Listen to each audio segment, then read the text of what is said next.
This is another episode of Art and Hour Entertainment, and I have here.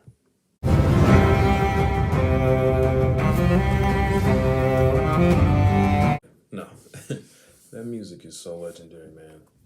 So legendary. So, Volume 16, like I said in the past, I'm gonna find the rest of these. I'm gonna find the rest of these because I got three, and they're hard to find.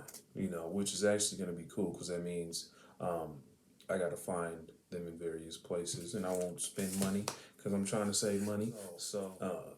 Volume 16, it starts off really cool, man. It actually, um, like I said, these comic books are really dope because they're really focused on showcasing pivotal moments that happen that really changed the game, that changed the complexity of Game of Thrones. Because as we all know, it was a show that didn't play around and play for keeps when we're talking about character development, characters going on. Well, character development meaning like characters progressing and conquering, or characters dying. No, it was such a brutal show, and that's what it was coined for, being like a brutal show where anyone can get it.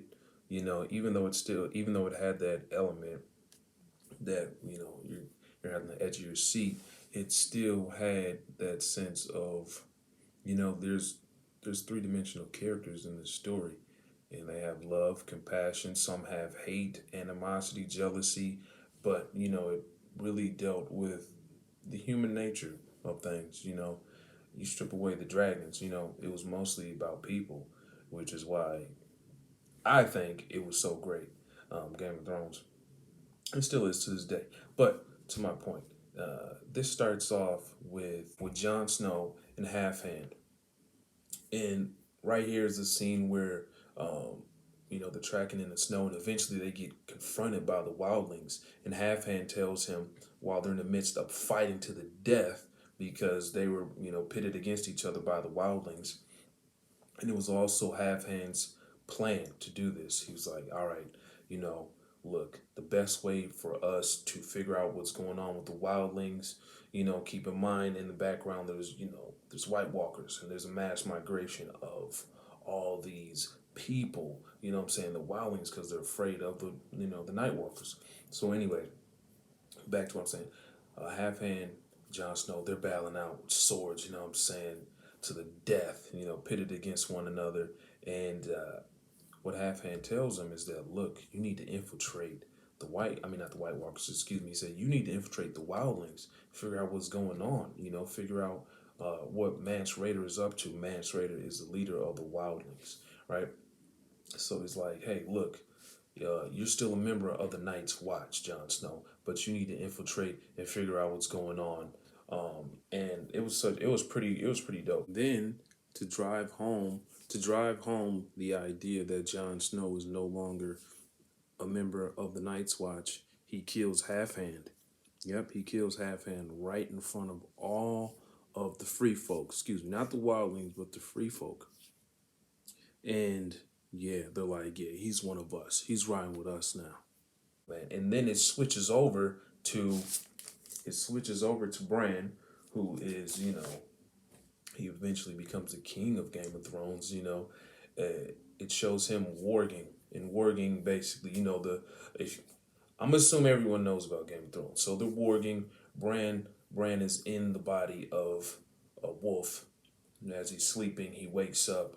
And he's hungry because he's been out for days, in the body of this wolf, and he sees burning down. And at this time, Theon has taken over Winterfell because he was just a traitor. And then, Bran is warging while he's, hiding, so he's just trying to basically, I think he was asleep. While he was asleep, he just did it, I don't know if he has any control over it, so to speak. It's been a while since I really dug into the Game of Thrones story, but I think it's just right when he goes to sleep, he just takes the body of the wolf, which is awesome. And, it shows him hiding with Hodor and Mera and Rickon Stark. This is the time when we think they're dead, because Theon thinks they're dead, because, there was some bodies that they found that were, the size of children and the like. And then Theon, being, bastard that he was at the time, he was like, I killed them, blah blah blah blah, parading these dead bodies around, and it wasn't the boys. It wasn't, Recon and Bron. But yeah, it tackles that. It tackles that, and yeah, it's pretty good, man. They really put a lot into these stories, and I really like how they're selecting, these particular moments, because I mean, obviously the pivotal moments, and yeah, I look forward to reading these. I mean, reading more of these. I'm not in a rush to get them. Like I said, I'm trying to save some money, but these are really good, man. If you guys ever have a chance to come across these Game of Thrones comics, check them out, man. I definitely suggest them. Yeah, I'm probably gonna make another video too, talking about an up and coming show that is a Game of Thrones related show. I suggest y'all stay tuned, because I'm going to be talking about Bran Stark's ancestor, Torrhen Stark. That's Torrhen Stark. Who is Torrhen Stark? You're going to have to watch the next episode.